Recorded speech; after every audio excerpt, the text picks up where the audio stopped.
संजय उवाच इत्यर्जुनं वासुदेवस्तथोक्त्वा स्वकं रूपं दर्शयामास भूयः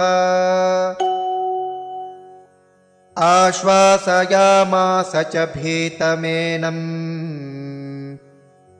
भूत्वा पुनः सौम्य वपुर्महात्मा।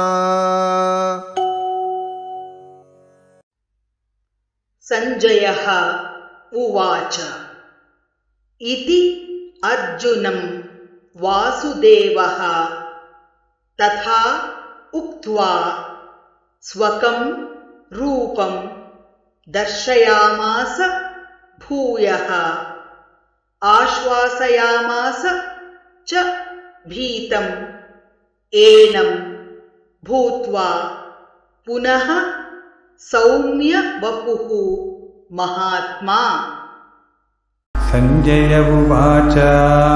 संजय उवाच इत्यर्जुनं वासुदेवस्तथोक्त्वा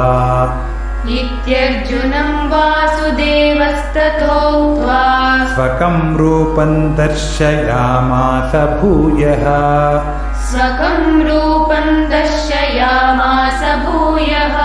आश्वासयामास च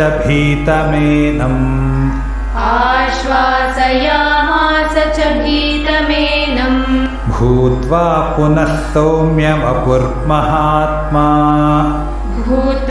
पुनः सौम्य वपुर्महात्मा। इत्यर्जुनं वासुदेवस्तथोक्त्वा स्वकं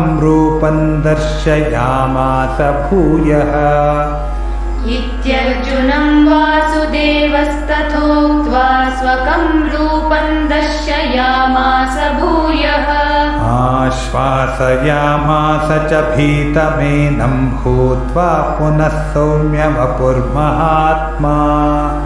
आश्वासयामास च भीतमेनं भूत्वा पुनः सौम्य वपुर्महात्मा।